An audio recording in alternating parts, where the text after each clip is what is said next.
Hey everyone, and welcome back to The Perspective, a show where we tackle paranormal and supernatural claims, belief in aliens, conspiracy theories, and pretty much any other claim you want to call in and discuss. The number is at the bottom. Whoops. Okay, now it's at the bottom of the screen. Now. 42430 if you want to talk to us. Jim, Bree, how you doing? Oh, not too bad. Doing all right. Looking forward to taking some. It's been a minute, so I'm looking forward to taking some calls. And I think rumor has it that we might have some UFO calls tonight, so I'm a little stoked about that. Well, it actually looks like the first call we have is a UFO call. Yeah. So that's pretty nice. How's Ethan doing tonight? Ethan is. I'm okay. I've had better days. I'll just say that. Well, you're still above ground and talking, so. Yes, I am. And that's always a plus. The bad days make the good days that much better, I guess. So. Yeah, that's true. Yeah. All right. Well, you guys ready to jump in? Yeah, absolutely. Yes, all right. Let's go. So, going to bring the first caller up. It's going to be Joe from South Carolina. Saw a UFO come down and salvaged crash UFO. This caller waited on hold for a long time last week. We didn't get to him, so assured him he would be the first caller tonight. So, Joe, you are on with Jim and BrainBug. How are you? Hey there, Hey. Joe. How y'all doing? Doing all right. Doing good. Good, so good. you saw a UFO crash? Is that what I'm understanding? Well, yeah. I didn't realize what it was at first. It just looked like, when the space shuttle came through and crashed through the atmosphere, just big long tail, molten metal just flying off of it. I thought it was this asteroid that, killed the dinosaurs. I was expecting, this is the end of the world here. This thing was so big. And, it took up the whole windshield, if you would, for perspective reasons, The tail was just, I couldn't tell really how far away I was from it at first. I'd probably say, 10, 15 miles. But it was huge. And, I was just kind of almost braced for impact. I just thought, this is the end of the world. Mm-hmm. And it lasted about a good minute or so going through the air. And then, no big thud, no tsunamis or anything like that. Of course, I was in Indiana or Ohio. You were in Indiana or Ohio? You traveling? I was traveling coming from North Carolina to Indiana to visit my girlfriend, and it was probably about 1 or 2 o'clock in the morning.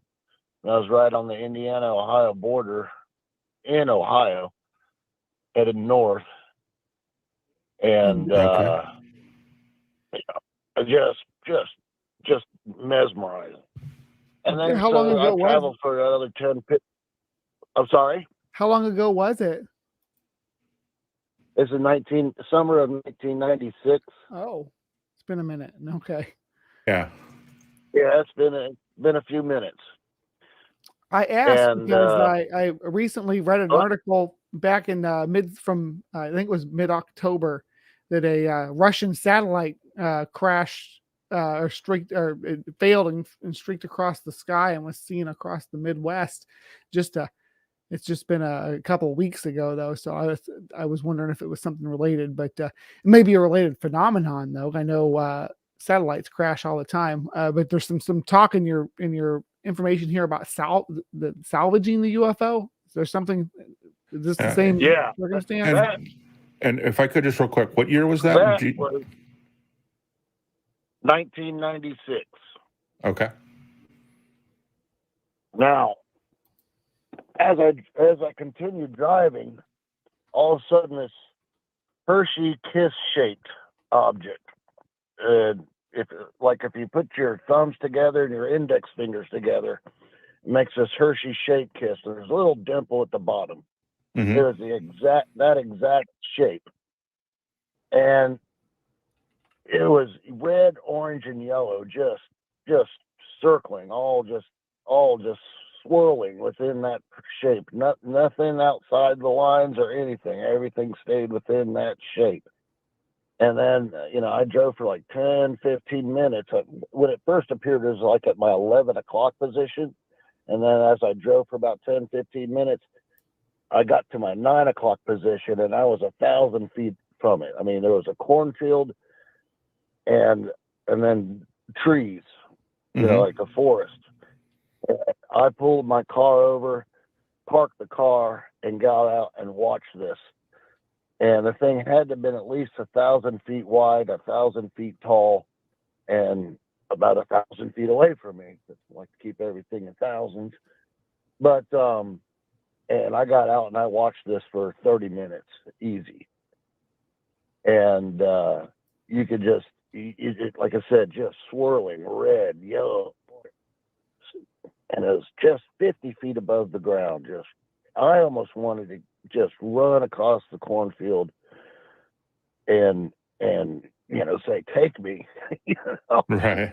I mean, at that point, I was like, okay, this is an extraterrestrial craft. And by the way, I should have prefaced this. I came from a strict Christian family. We believed that the entire universe was created just for us little earthlings, and Christianity, Jesus is Lord and Savior of all, and nothing else exists except us.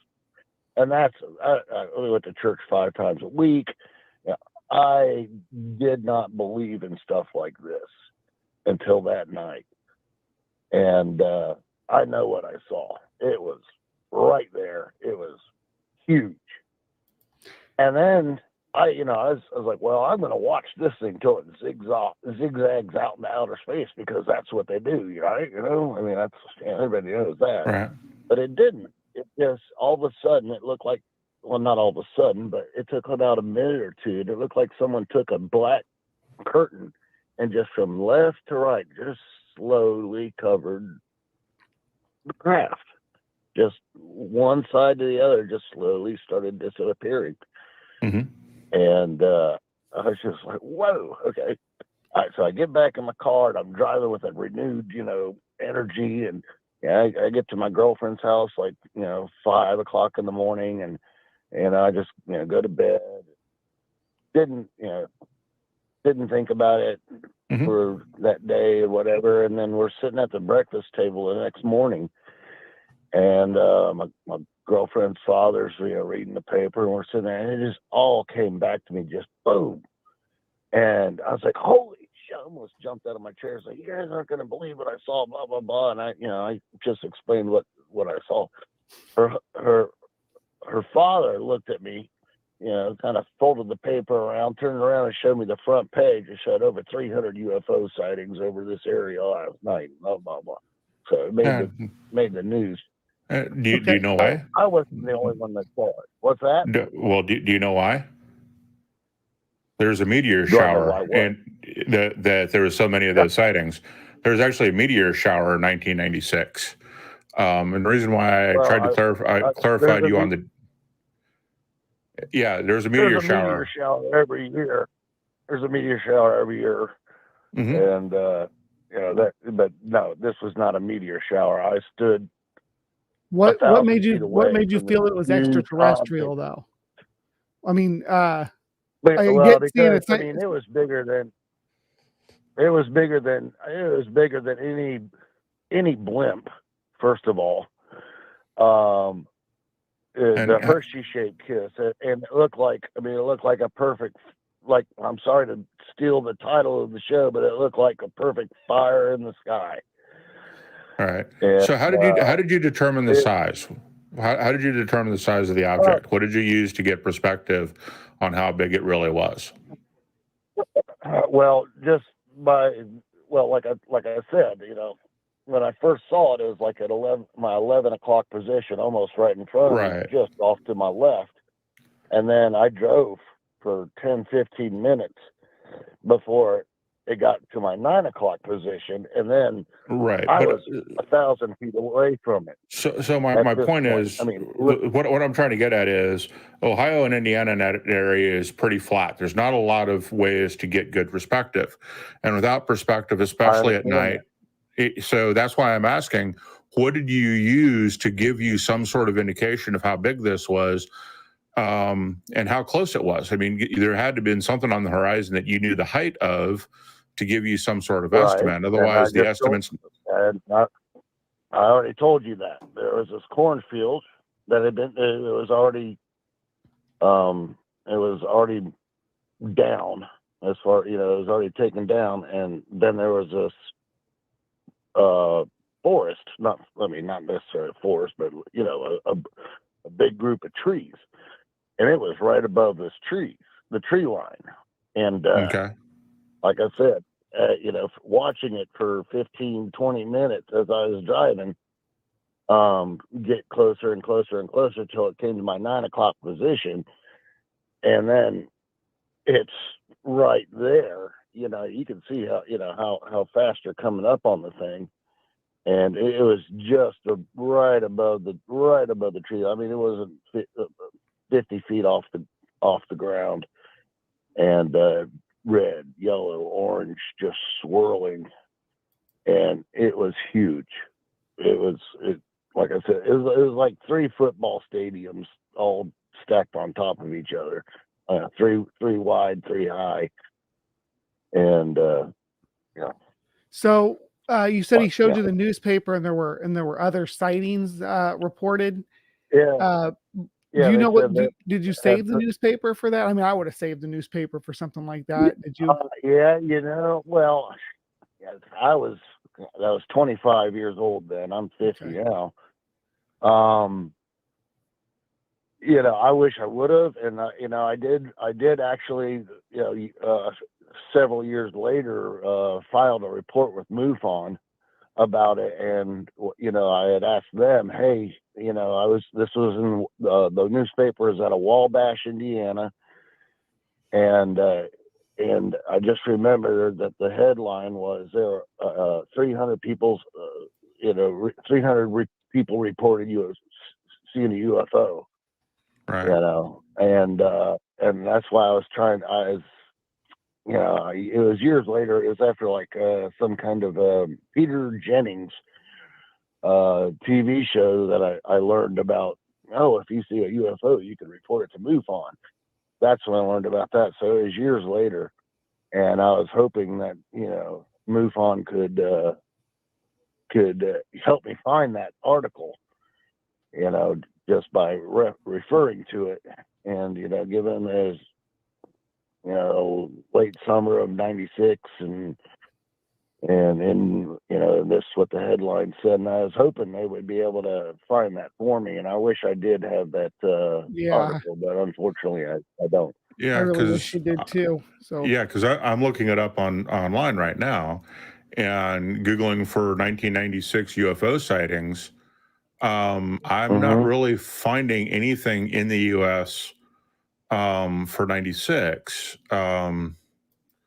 which is kind of interesting, because if there's as many people as you're telling us, that should come up, I think, pretty easily. You think so?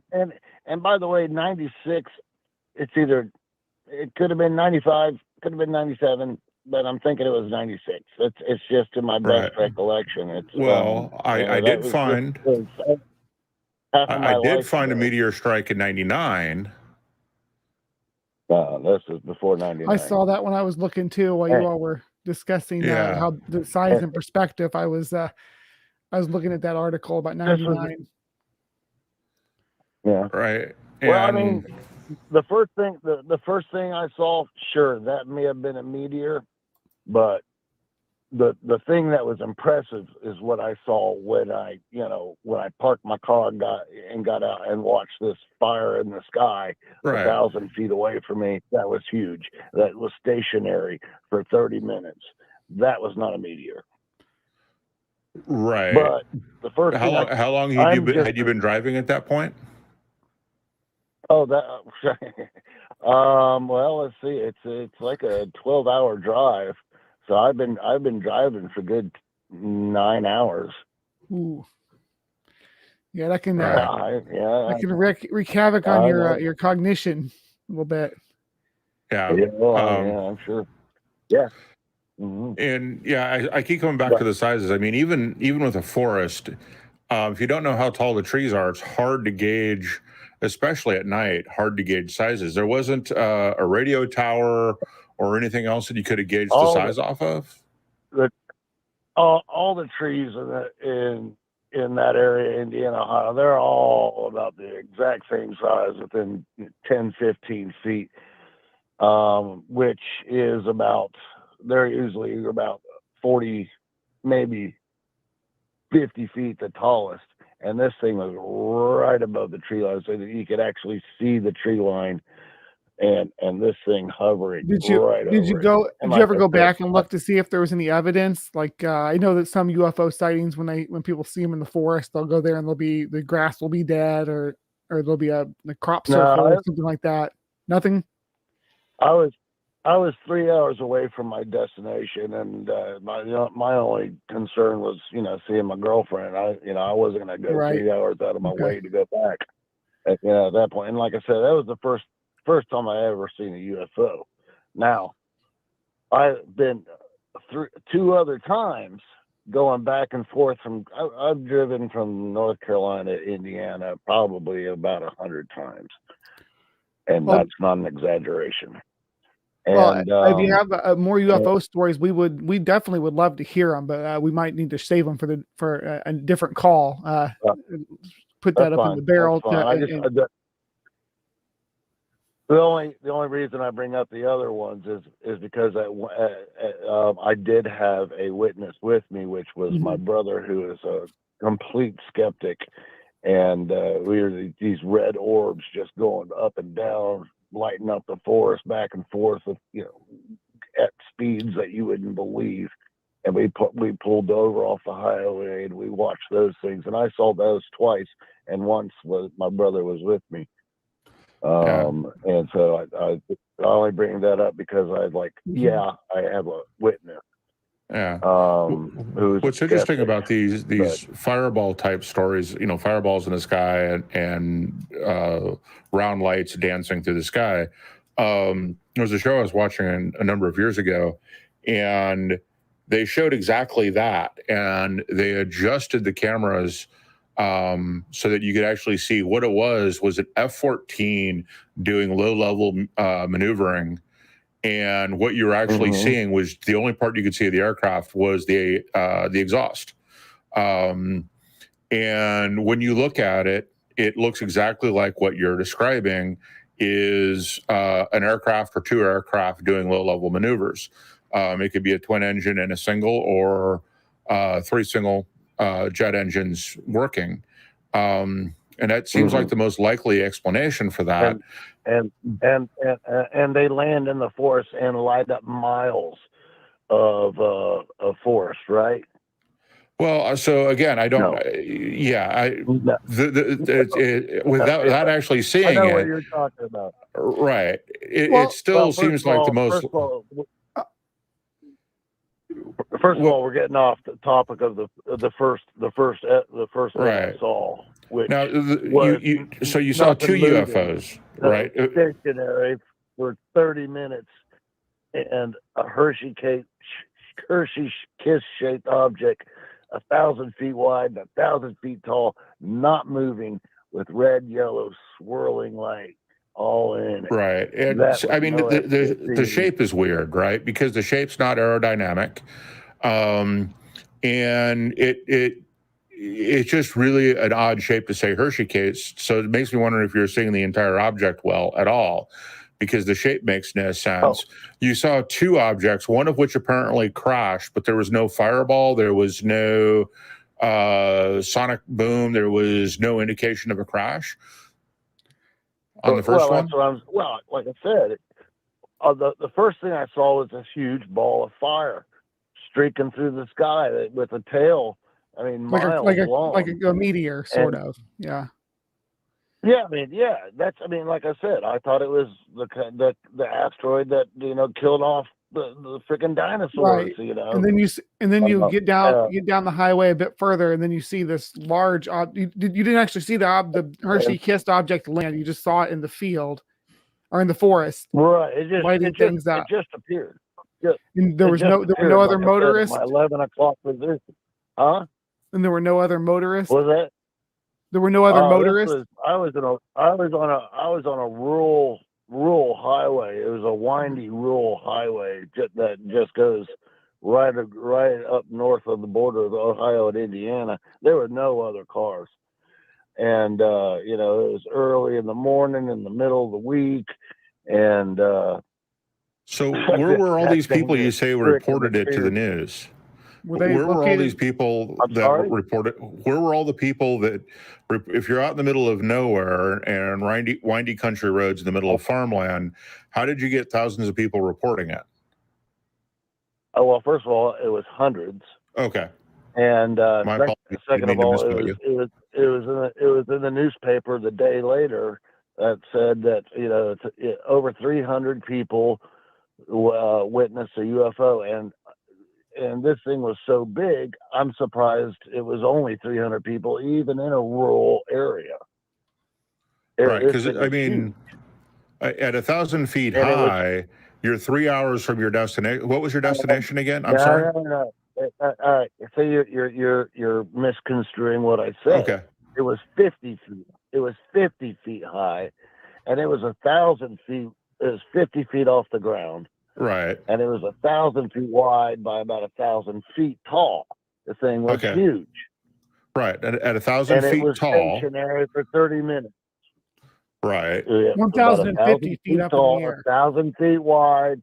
It was almost like a triangle, except the bottom corners were rounded. Now the top was almost like a perfect point. The right and left were kind of rounded like a Hershey's Kiss. And then it had a little dimple at the bottom. And that's the only thing that made it different from a Hershey's Kiss shape, was that it had a little dimple at the bottom.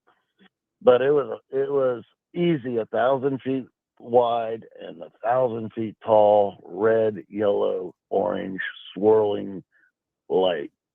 Just like I said, it's like a perfect camp. It was like a perfect campfire in the sky, and only 50 feet off the ground, not 1,000. This part. So not this. You said this was 9 hours into your trip that you saw this. When you saw the light streaking across the sky, was it immediately before that, or how long?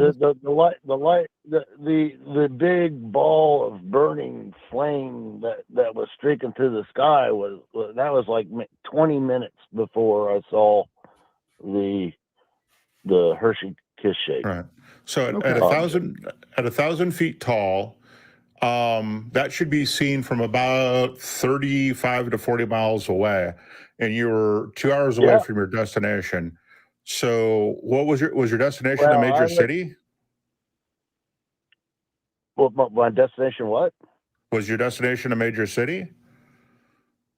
No, it's a very, very small town, Wabash, Indiana. Okay. I'd be surprised if there's 20,000 people there. But that was 2-3 hours drive from where I was. Well, but it was in that paper.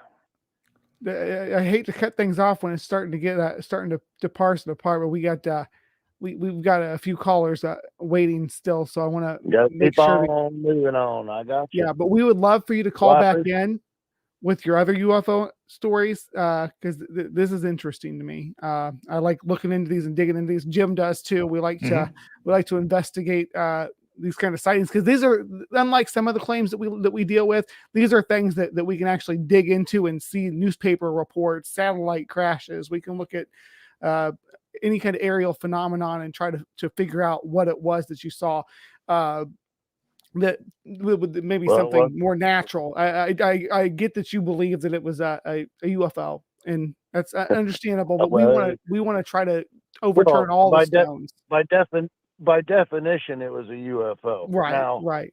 extraterrestrial, I mean, if it wasn't extraterrestrial, boy, we got some stuff that you guys won't believe that we made. I mean, this thing, I mean, and keep in mind, I mean, I can go back and we can talk about Sumerian texts and the origins of humans if you want, but I know you got a show to keep going. But keep in mind, I grew up strict Christian, didn't believe in any of this stuff until that night. It changed my life. Yeah, that sounds like it had a big impact on it. It sounds like you feel like your memory of it's pretty clear and everything. So of the event, it's totally clear. I wasn't drinking. I didn't even smoke pot back then. But my parents, my family, they think I'm crazy until now. All of a sudden, the stuff is getting released in the news, and they're starting to believe me now. So some of the stuff that's been. Yeah, I've lost friends and family over this sighting. Right. Okay. All right. Well, thank you, Joe. We look forward to hearing from you again in the future. Okay. You have a nice night. That's it. You too. Have a great show. All right. Thank you. Bye-bye. Bye.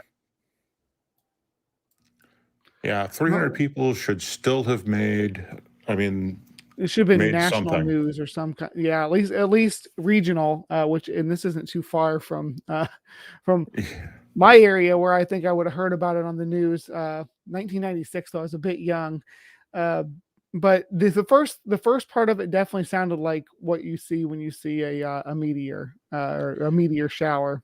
Right. And like I said, the Hershey-shaped kiss, I mean, I think that the best possible spaceships that don't have to enter atmosphere are going to be around, just because when you need to change directions, it's easier to shift an engine over the surface of the craft to get you on the new vector than it is to turn the entire craft. It's one of the problems I have with like Battlestar Galactica and some of these others. You turn a ship with a big long spine, you put a lot of stress on it.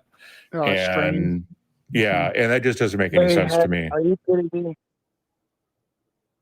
Pardon? Hello? Is that Ethan? Oh, anyway. Yeah. I'm not sure about that, but yeah. If anybody out there has a UFO sighting that they want to talk about, give us a call. The number's right down there. We love to talk about. It doesn't have to be UFOs though. You've had a ghostly encounter, say you saw a spirit, you played with a Ouija board and things happened, anything like that. We want to talk to you about it. We want to hear those claims and understand it. Or if you have a claim about experience with a god or with an angel or anything like that, please give us a call. We are here to listen.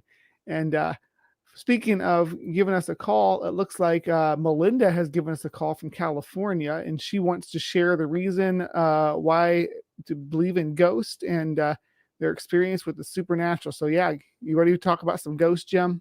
Sure. All right, Melinda, you are on with Jim and Bree. Almost called you Jen. Hi, thanks for having me. Hi, Melinda. Thanks for having me on. Hi. Yeah, glad to have your call. So do you have a ghostly experience? I have quite a few, actually. I will share a few today with you. Okay. Can we just so that we can get to the really juicy stuff, can we start with the most compelling one, the one you think would be the most convincing to skeptical people such as ourselves? Yes. So I'll start off with my dad was a huge skeptic. All of my experience that I would tell him, he was always saying, "Oh, it could be this or it could be that. Are you sure you didn't hear this or that?" So one day, we live in a 2-story house, and this was in Vacaville, California. When I lived there, I was about 14 or 15 at this time. We were all downstairs watching TV, including my dad, my mom, my sister, and our dog. I would hear this often, usually when I was home alone, but we would hear somebody walking upstairs, and I associated with a larger man because they sounded like very heavy footsteps. Mm-hmm. Well, one day we heard it my dad heard it as well. I saw his face change, and he kind of muted the TV. And I said, "Did you hear that?" And he said, "Yes, I did. It's probably the dog, our dog Jojo." And I said, "No, it's not. He's laying over here on the other side of the sofa."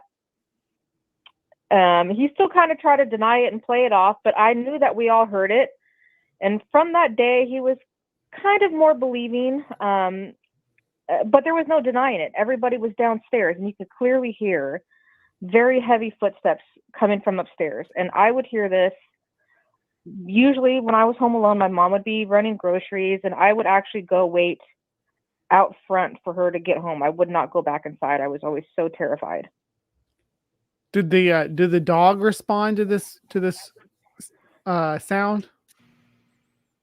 He did not, and he never really did. And even when times where I'd be scared and I'd leave outside, unfortunately I would leave him inside the house, and I would never hear him bark randomly at night or pop his head up or anything like that. No.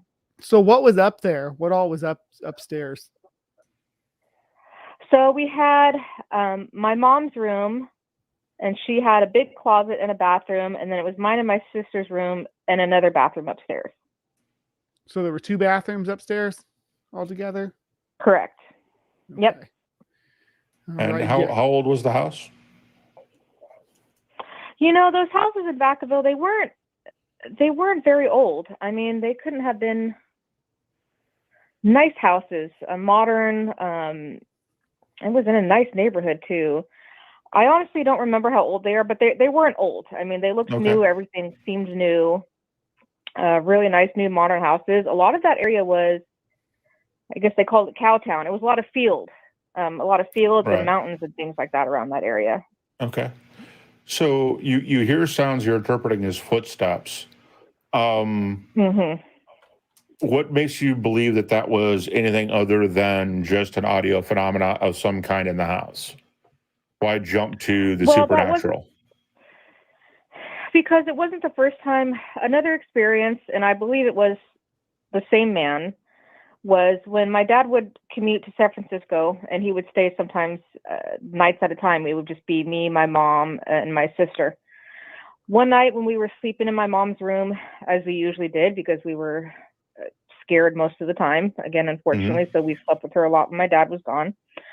One night we were sleeping. My sister, who was 3 years older than me, woke us up and said she heard somebody coming up the stairs. Me and my mom woke up, and we also heard, again, heavy footsteps coming up the stairs. And even though it was dark, you can still see a dark figure peering around the corner of my mom's door.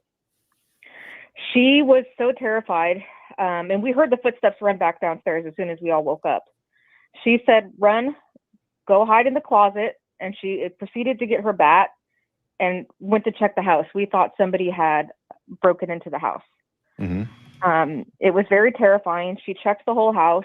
Nothing was, no windows were open, nothing was unlocked. So that was, again, very terrifying. And it sounded like a man, and also the height from him peering around the doorway.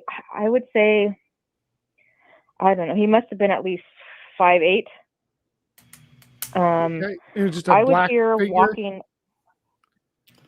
Yes, and like I said, even though it's dark, this figure was darker than dark, if that makes sense. Like, I could still see an outline, no face. We called them shadow people when we would see them, and this wouldn't be the first time I've seen things peering around doorways and things while I'm watching TV. I would see things at the corner of my eye hear walking in that house. That's yeah. I mean, interpreting, anthropomorphizing what you see out of the corner of your eyes is not a new phenomenon.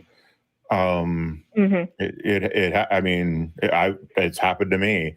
I just don't jump to the supernatural or shadow people. I just know it's my eyes playing tricks on me because it's dark and we don't see well. And twilight, we definitely don't see well at night.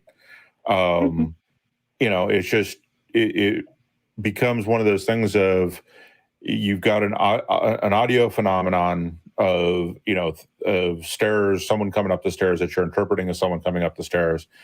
And again, you're making this conclusion that it's supernatural. The most likely scenario in this case might be you actually had an intruder who came in.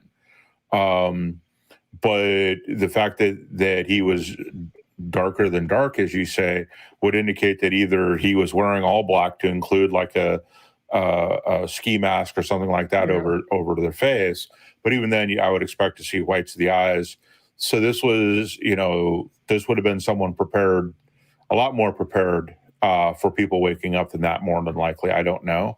That's scary too, to think that was yeah. a real intruder, breaking into your house, which, when you all were children. That's a terrifying concept. I'd rather hope it was a ghost than an intruder being right. And so would we. Yeah, my mom was terrified. I remember feeling so scared for her to go down there by herself with the bat. And you could just hear the fear in her voice. And we were a little relieved. Yes, we would much rather it be something supernatural than an actual human breaking into our house. So, real quick, was the witness, okay, so it was you and your sibling, your mom saw it too? She did. And we've all heard the footsteps run back down the stairs. So you all saw it peek around the corner, or saw them? Because I'm going to say it's to them. I'm going to assume it's a person at this point. And you could hear footsteps of them running, but all the doors and windows were locked. Correct. Yeah, that's. And again, we have a dog. He did not alert that anybody was in the house. Right. There's an interesting TV show a number of years ago called "It Takes a Thief," and the basic premise was two ex-thieves. Were the stars of the show, and they would go to people's homes and say, hey, we do this show where we break into people's homes, show people how easy it is, and then give them security systems and show them how to fix it, fix their security issues. What's really interesting about that show that relates to this is that dogs never barked at anybody. In one episode, they actually stole the dog. And by steal the dog, I mean he opened the car door because he was stealing the car and the dog jumped in. There wasn't a whole lot of stealing going on. Ride, I guess. The dog was self-stealing. But it's interesting that the dogs never barked. And yet, in most cases, when they'd go up with the owner inside, the dogs would bark at somebody at the door. But I don't know that the dog barking or not barking actually necessarily means something unless you have a dog that normally barks at strangers in the house when you guys are home. And if it's not that type of dog, then, I don't know that you can actually read anything into that. But it's somebody the dog knew. I mean, right. Yeah, I do have other experiences if you guys have time. I would also feel my hair being moved, even when I was awake. And it wasn't the feeling of, when you're laying down, it's falling over your face, like towards your eyes. It was more back towards, like, behind my ears. And clear as day, I could feel it. And this stuff was happening so much, I almost got used to it and not as scared over time. Other things, I would hear whispers in my ear. Even one time when I was on the phone talking to my friend, I could hear my name whispered clearly in my ear. And I ran downstairs so fast. I'm trying to think, and this was all in the same house. So that was the house that I've had the most, and what I'm still going to refer to as paranormal experience I've ever had. That was a very active house, and we lived there for about 3 years. So when you say moving your hair, you mean like pulling it, or like just your hair fluttering? Just gently. I can feel just gently moving my hair from, let's see, like the side of my face to up behind my ear, not tucked behind my ear. I guess you can say a flutter, not pulling. And I never got the feeling that it was anything that was trying to harm me or my family. Scare us, yes. If that was intentional, I don't know. But yes, they were all terrifying experiences. Right. And I'm still looking for the reason you're concluding that this was supernatural instead of a bunch of one-off, strange occurrences that happen in the house.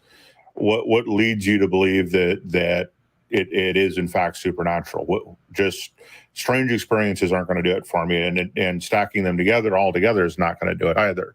So what is it that leads you to this conclusion that it was supernatural? I guess it would be feelings of constantly being watched, though nobody's there. Hair, I'd get chills. My hair would just stand on end. And I could just be doing something, not thinking about anything paranormal, nothing scary. And then all of a sudden you just get this eerie feeling that somebody's watching you. And I hated that feeling. I would feel that all the time in that house. I'd feel uncomfortable. I was being watched. Are you familiar with infrasounds? No. Okay, so there's a phenomenon where certain frequencies of sound that we can't even audibly hear, you're not even aware of it, they're so low that cause nervousness and fear, anxiety. And there are different architectural designs and structures, just the way that the empty spaces in the house are laid out, that under certain pressures and different wavelengths of sound that cause this infrasound response. I know the hotel that The Shining is based on, I can't remember what the real one's called, the Stanley Hotel, and the fake one's the Overlook, the real one's the Stanley Hotel, that they picked up infrasounds in the basement underneath that caused people to have that uneasy feeling when they stayed in a specific room.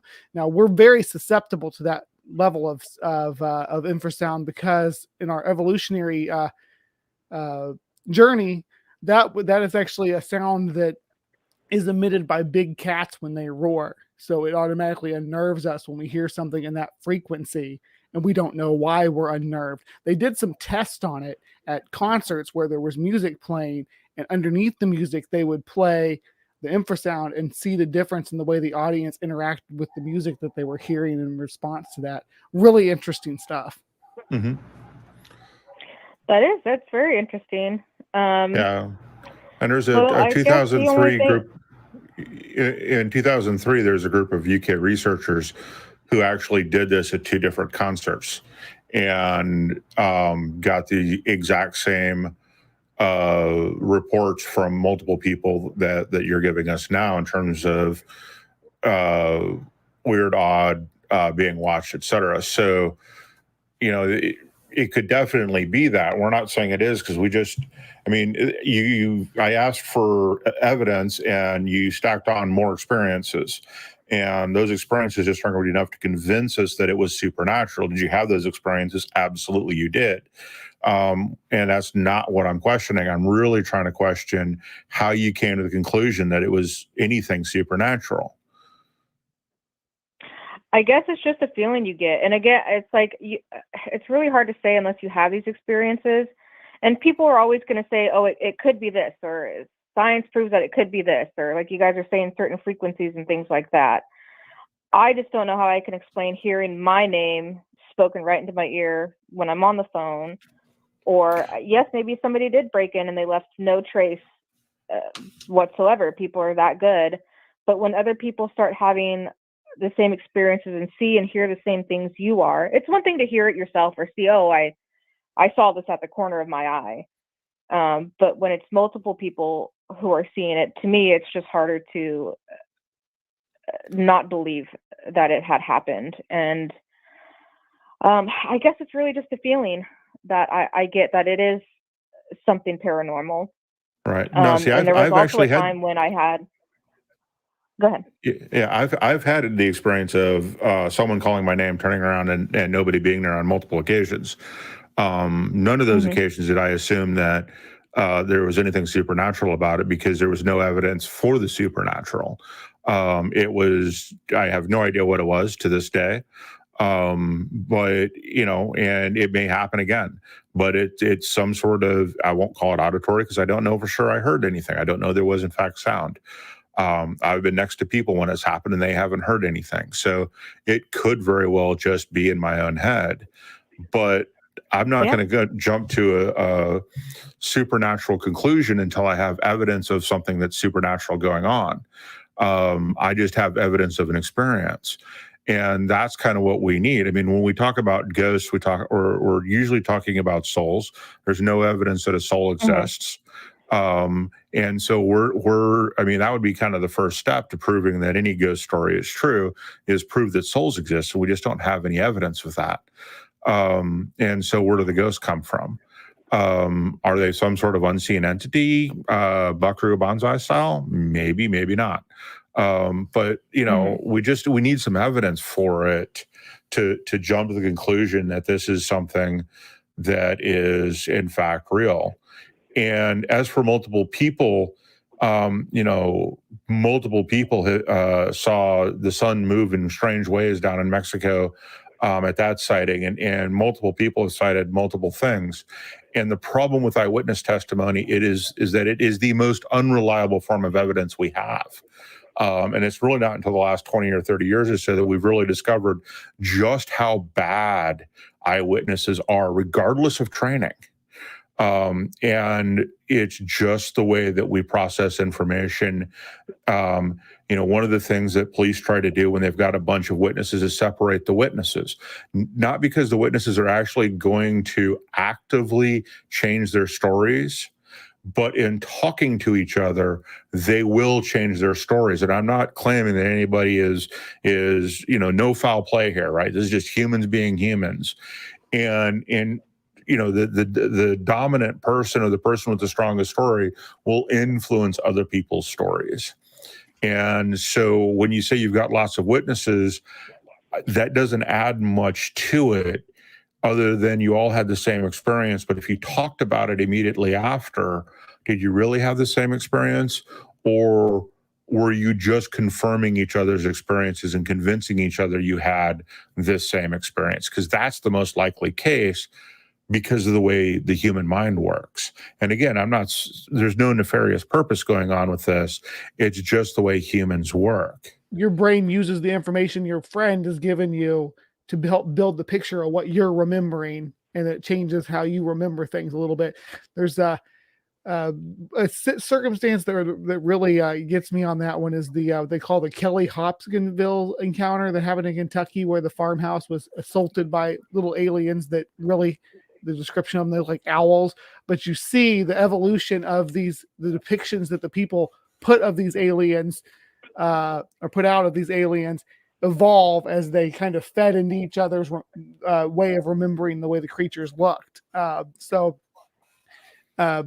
Shadow people especially are always intriguing when it comes to the way that people describe them and remember them. I like the way that you said out of the corner of your eye, because that's almost always the way that I've seen them myself and how other people see them. And I don't think that there's any real physical phenomenon there. I think that that's your brain just trying to fill in what's happening over here in your peripherals as best it can.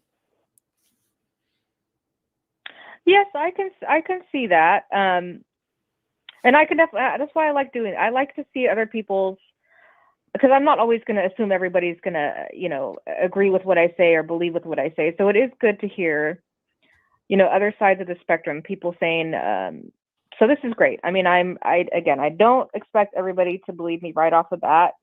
I still believe what I saw, and just, again, it's a gut feeling that it was paranormal, just because I've had too many experiences in my lifetime to say otherwise, and that's kind of just how I personally feel about it. Right. But it is good to hear these other theories and things like this, and I really do appreciate it. And I appreciate you guys having me on and kind of hearing your take on it. It's really good information for sure. It's really been a pleasure speaking with you tonight. I know we've thrown some different ideas on what you could have been experiencing at you. Hopefully you'll take those into consideration. We didn't come into this hoping change your mind, but there are a lot of factors that could come into play for sightings like this. All right, well, thank you, and I Melinda. agree. And thanks so much for having me on, guys. I hope you guys have a good rest of your night. You too. Take care. Bye-bye. All right, Jim. So that we got our alien fix, we got our ghost fix. Yep. And Ethan, we have a super chat super chat from our friend Ameet Matthews. Ameet Mathew. Always seems to be there in the live chat, giving us support. When there's something strange in your neighborhood, who are you going to call? The Perspective, and that's 951. I love it. 364-2430. Call us. Give us your supernatural experience. Maybe you've had an experience with something like Joe had with seeing a UFO at night, or a ghostly encounter that you recall from your childhood, like our friend Melinda had. Maybe you're going to be like our next guest and maybe have some more profound experience with God that may be coming into play. You think? Are you ready to talk to Dave? Sure. All right, let's bring Dave on. Dave wants to talk about why they believe in God. Hi. Hello. Hi. Hey, thank you for calling the Perspective. This is Bree. I'm here with Jim, and we are interested in your claim tonight. Awesome. I'm interested to tell you about it. Okay, go ahead. All right, hit us with it. Yeah. So you want to know why I believe in God? I guess that's the question, Yes. right? And I mean, a lot of it, there's so many reasons why I believe in God. I mean, part of it stems from personal experience, and just so I was, as a baby, I had 2 open heart surgeries, and I survived both of them, and I'm still living, to this day. So I think that's like an absolute miracle. And I think I was one of the first people in the 80s to like actually survive, 2 open heart surgeries, and I actually had one of the best surgeons in the world that actually worked on me. His name was Dr. Denton Cooley. So I thought that was pretty amazing. And I know my mom has said that she prayed for me in those moments or whatever. And so here I am still alive. And so I think like, wow, God bless me, right? I mean, how could you not, believe in something that, has kind of kept me here? I mean, that's so crazy. But I mean, I think it's, as I kept, thinking about, why do I believe in God and things about the Bible and so forth, and his existence and all that kind of stuff. I think about so many people that kind of come together, every Sunday to worship, this thing that some people think is a fictional being. And it's like, how can something be a fictional being when so many people every Sunday gather, in the same place of worship to pray to, that person, they go ahead. Yeah, I mean, so what you're talking about is a logical fallacy called the bandwagon. And basically, just because a bunch of people believe something doesn't necessarily mean it's true. People have believed, large numbers of people have believed that the earth is flat. Large numbers of people still believe the earth is flat. So just because a bunch of people come together and go to these different services doesn't really make anything real, other than they go to these services. And I mean, when you look at, there's 1,000 different denominations out there, all of which disagree on some essential point of dogma. They're either all, they're either all worshiping wrong, or one of them is worshiping right and all the rest of them are worshiping wrong. And they can all be wrong, but they can't all be right. Right. And that's, and so I don't know why just because a bunch of people get together, because by that logic, Hinduism has far more people, if I remember correctly, than Christianity. Sure. And so does that mean Hinduism is right and Christianity is wrong because they have more people? Does it work that way? No, not at all. Not at all. That's absolutely not it. I mean, if you think about it, I mean, it's tons of different religions, but everybody is going and to worship something that they would consider God. But it's so far beyond that, because I mean, if you read into the Bible, like for instance, I will read something here to you. It says, "In the beginning, God created the heavens and the earth," and that's Genesis 1:1. And so so why should I take reading, right? Why should I take Genesis over, say, the creation myth of the Egyptians or the Norse, or pick any American Indian tribe or South American tribe, or other Canaanite civilizations, or other Canaanite civilizations? Why does the Bible get special place over the hundreds, if not thousands, of other creation myths? Why does the Bible? Okay, so I'll answer that question. I mean, I think a lot of it is just as the more and more you read into the Bible and you look at like history too. So one of the things that the Bible says is that God is a jealous God, right? And so that's really interesting. But is God a loving God? Is God a loving God? Yeah, he is, but he's also is love jealous? Yeah, absolutely. Love is jealous. I'm pretty sure love is jealous, but you see my point. And no, when you say, I absolutely see your point. Yeah, and when you say that you look into history in the Bible is at best historical fiction. There are events we know could not have happened. For instance, the flood could not have happened the way it's described, because you would have destroyed the planet with that much water inundating and there's not that much water to begin with. There's from multiple different scientific disciplines, we can show that there's just no way for the flood as described in the Bible to have happened. That's item one. Item two, the Exodus could not have happened because it would be 1 million men plus all of the families and wives and everything else crossing a very small part of the desert. Took them 40 years. It takes 14 days, according to Google. And that many people traveling that short a distance would have left some trail. It's just too many people. Not only that, but by some archaeologist estimates, the entire population of Egypt was about 1 million people. So there's just a number of ways that we know that this simply wasn't possible. And not to mention, there's no archaeological evidence of a large population of Canaanites, which the Israelites were, in Egypt in any kind of significant numbers. Even on exaggeration, there's just not enough there, even as slaves or free people. It doesn't matter which way you go. There's just no archaeological evidence for this. And this is something that Egyptian archaeologists and Israeli archaeologists agree on. There's no basis for that. And so if you don't have that basis, then the rest of everything that follows doesn't really work out that well for you. So when you say it follows history, I'm not sure what you mean. So I'll explain a couple of things. And I'm glad you brought up a lot of those points, because one of the things that the Bible says is that God walked on water. Is that possible? Can anybody walk on water? God also Are you talking about Jesus? Water into wine.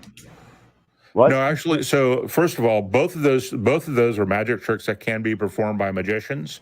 And in fact, the water in the wine trick is still performed today by so-called magic men in India to prove to people in rural areas of India that they do in fact have magical power. It's easy enough to do. You just need a trick flagon. As for walking on water, there are a number of ways to create that effect that don't require modern special effects. So to answer your question, yes to both those. Well, but are you okay? All right. So what I was going to say about the before though is one of the things I was going to talk about is the fact that being that God is a jealous God. I'm going to kind of go back to that for a second. He wants to be the only one. He wants to be the king. He wants to be the worship one. And so what's really interesting is if you think about people like Dr. Martin Luther King, or you think about, artists that have died, that people really worship, like Kurt Cobain or whatever. So many of them have died, right? And you go, well, what does that have to do with anything with God? Well, being that God is a jealous God and he's the only one who wants to be worshiped, I started thinking into my mind. I said, "Wow, that's really crazy to think about." Because could it be that he took? We actually have a name for that condition. It's called narcissism. And when you start punishing people around you and acting on that, that can become malignant narcissism, which is something that we see from the biblical God as well. So And also, when you go back and you look at the ancient Assyrians and Babylonians, you will find that there is mention of a god who does exactly that, who wants to be the only god and can't be because he's part of a pantheon. And oh, by the way, apparently his name is Yahweh. So I'm not sure where you're going with this. Why do we care that this is a god who wants to be the only god and wants to be loved like a narcissist? Well, I guess maybe that's not the way that I look at it. I don't look at it like he's a narcissist. I think I look at it But like was your claim that? Hold on, just hold on, just a second. Was your claim just a moment ago that he was responsible for the deaths of these before their time, so to speak, musicians and artists, political figures that people were worshiping, that in his jealousy that he killed these people like Kurt Cobain? Or was that seemed to be the line of reasoning? That's absolutely what I said. If someone was willing to kill other people out of jealousy that they're getting worshipped instead, is that a good figure? Is that a positive figure in our lives? I'm not saying that it's a positive figure, but I'm just saying that it kind of goes along with the whole jealousy and him not wanting people to worship other gods or other, I think he wants, that's like the Christian belief, I guess, is that he wants to be the only one that you worship. Well, let me read you some symptoms of narcissism real quick. And this is off the Mayo Clinic website. Have an exaggerated sense of self-importance, check. Have a sense of entitlement and require constant excessive admiration, check. Expect to be recognized as superior even without achievements that warrant it, check. Exaggerate achievements and talents, yeah. Be preoccupied with fantasies about success, power, brilliance, beauty, or the perfect mate. Yeah, maybe not that one. Believe they are superior and can only associate with equally special people. And he wants to associate only with himself and get rid of everybody else. So maybe not that one. Monopolize conversations and belittle or look down on people they perceive as inferior. Check. Expect special favors and unquestioning compliance with their expectations. Check. Take advantage of others to get what they want. Check. Have an inability or unwillingness to recognize the needs and feelings of others. Big check. Be envious of others and believe others envy them. That would be jealousy, you just mentioned. Check. Behave in an arrogant or haughty manner, coming across as conceited, boastful, and pretentious. Okay, check. That's arguable. I mean, I can go out of the way at that one. Insist on having the best. Yeah. Insist on having the best of everything. For instance, the best car or office. He wants the firstborn of everything and the first 10%. Check. That sounds like narcissism to me. Mm-hmm. So now, if he doesn't exist, he really can't be any of those things, though, right? Right. Well, but the people who write about him can be all of those things, right? And they can make it sound like that these are all stories. And in fact, when we go back, we find out that there's a lot of these stories, like the flood myth goes back, and there are multiple stories of flood myths. Being saved from Egypt and all that. We find that there's a lot of these kinds of stories running around. And so, what's more likely, that a great benevolent God is a giant narcissist, or that he doesn't exist? Well, so wait, what was the question again? Sorry. So what's more likely, that someone with all of those narcissistic personality traits checked off is a great benevolent God, or that he doesn't exist? I would have to say that it's more that he could be a narcissist, more than he doesn't exist, because it's too difficult. If you think about everything that's been created, from a religious perspective, you look at it, that it's been created through the hands of God, right? No. And I think that that needs to be evidence. What's your evidence that it was created? That's an unfounded claim there. What was it? Well, it had to be created from something, right? It doesn't just it didn't just come here, right? You're making the something from nothing. Yeah, you're making the something from nothing argument. There's a problem with this. The philosophical nothing, which is what most theists are referring to, doesn't appear to be able to exist according to what we know about science so far. So what scientists will and physicists in particular will say nothing is if you take a box made out of lead and it's a Faraday cage that eliminates all electromagnetic radiation as well as other forms of radiation. You suck everything out of it so that it's a complete total vacuum, and then you take that box and you out where the gravity is zero, you still don't have nothing, because what you have are the quantum fields, because we don't seem to have any way to block those out. And it is entirely possible out of this box, which is not nothing, you can end up with things popping into existence. Protons. Because this is what happened, right? Protons, neutrons, those the smaller atomic particles, because the quantum particles already exist and we can't seem to find a way to block those out. And we do know that quantum particles do appear to pop in and out of existence for no particular reason. So your entire concept of something from nothing doesn't really work with everything we currently know. Now, all of this can change, because some of what I've just described is hypothetical, but it is the best possible explanations we have for these things. So again, you need to demonstrate that a God exists in order to demonstrate he created something. Just because there's something, the universe exists, doesn't prove God exists. Well, I can't disagree with you on that, but at the same time, I think about, I don't know, it's just like, it's so huge. It's like, if you think about the world and everything in it and whatever, I mean, it's like to say that it just came from nothing. It had to have come from something, whether it was God or something else. It had to have come from something. Nothing, like a car doesn't just come, right? It has to be built, right? So here's the problem with that analogy. A car is inside of the universe. A car does not exist outside of the universe, and that's kind of what you're talking about. So we know that cars exist and cars are made because we know how cars are made. Now, how are universes made?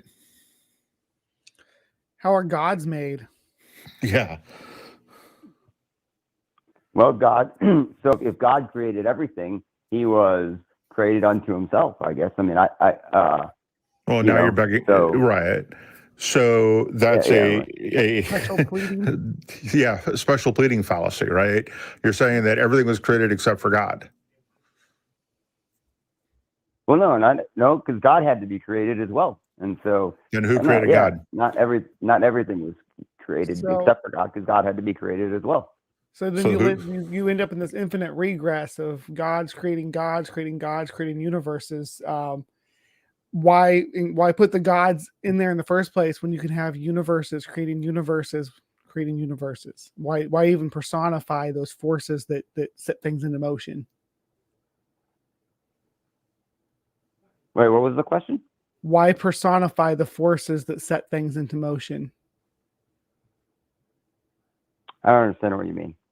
So anthropomorphize maybe might be a better word for you. Why anthropomorphize the forces that set the universe into motion? Why give them a character? Why can't they just be natural? Yeah, why give them the credit? Why make them into an entity? Why can't it just be something natural? Why does it have to be intelligent? Why does it have to have a will? I mean, it doesn't necessarily have to be, but that's just like the Christian belief, right? And so it's believing in that, and based off of the Christian belief or my beliefs, or the teachings that you read from the Bible, that's what the belief is, and so you just stick to that belief, right? So as like a Christian, so you're advocating.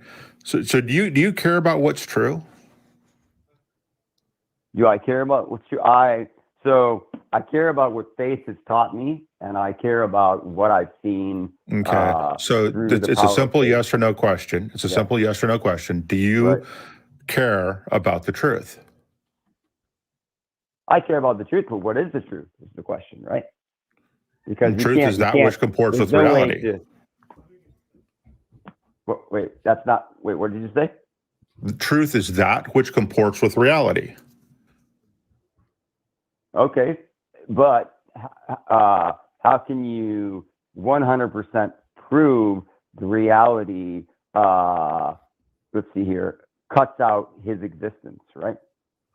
Because reality, But the reality is, I have a book here that has thousands and thousands of pages of words. So what? That put him into existence, right? And that's also so the Silmarillion and all of the books written about J.R. Tolkien's Middle Earth are bigger than the Bible.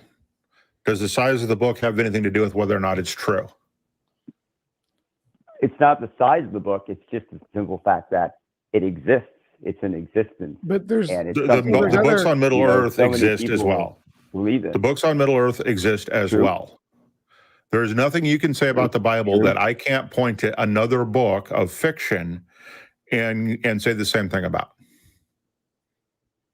What is it about the Bible that you find compelling for us to believe, to care what it says? It's a book of ancient laws and mythology, from my understanding of a plain reading. So what I find to be so interesting, and this is not necessarily true of the whole Bible because there's so many different parts of the Bible, but when one of my favorite verses is because you have so little faith, I tell you, you can have faith just as small as a mustard seed, and you can say to those mountains, move from here to there, and they will move, right? I love that verse a lot, and I just love have you moved any mountains? I can find, yeah, absolutely. Now, not physical mountains, but I definitely moved things in my life.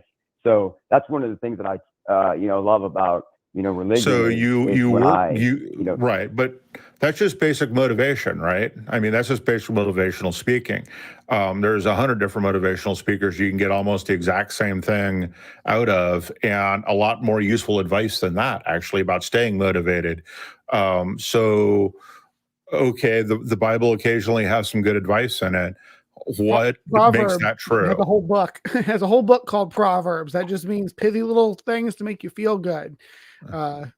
Right. So other than the Bible, Proverbs, it's not all about that though. It's not all about that though. There's some very dark pieces in the Bible too.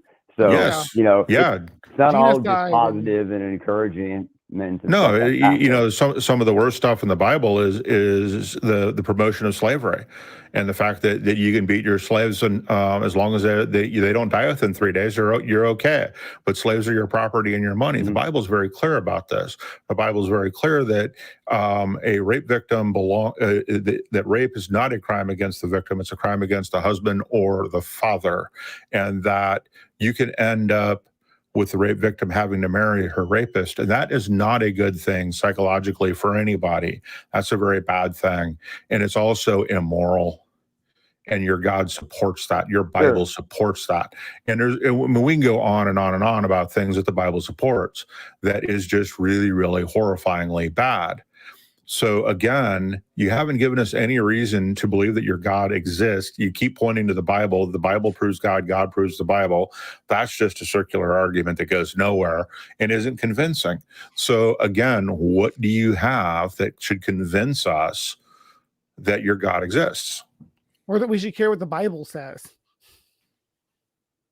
Well, so I think the Bible is kind of like the gateway to understanding God and the Christian times, and it's also understanding the end times, and it helps you to understand maybe things that are happening in your life or in the world as we see it now. So I think you keep talking about the negative things about the Bible, and I get that, but the reality is I'm not here to prove that the Bible is totally this saint. I'm here to prove that God exists, right?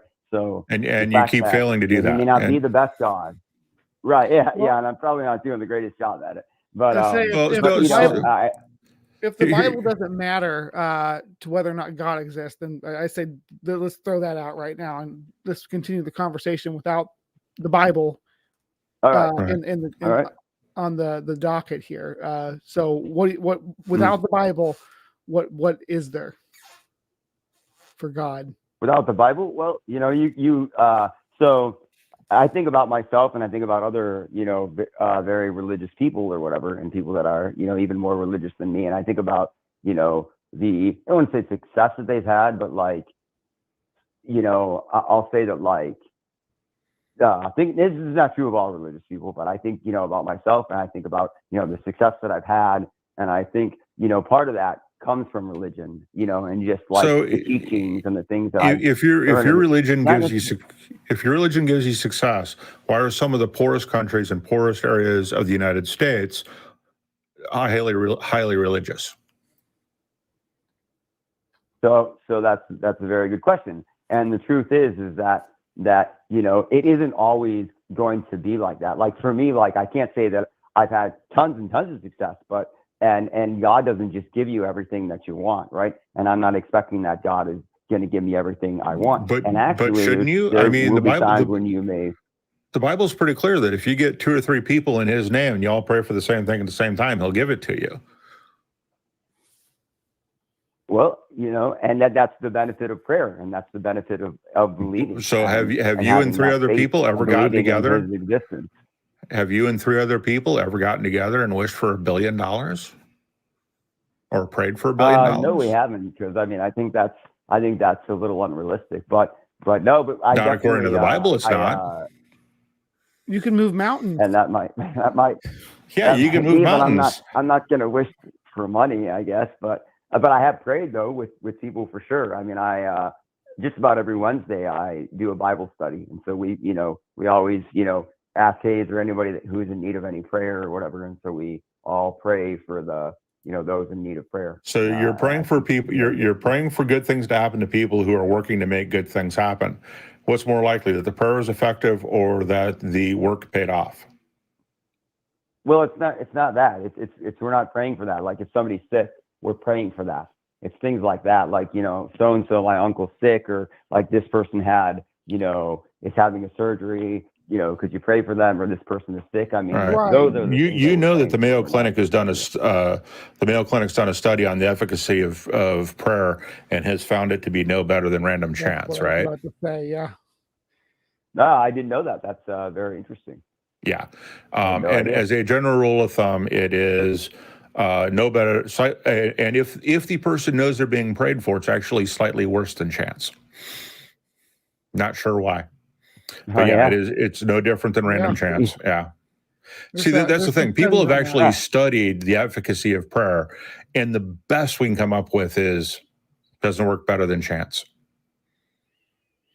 Well, interesting. Well, I guess I must get lucky, I guess. Yeah. Well, good doctors are what makes a difference for these medical things that you're praying for.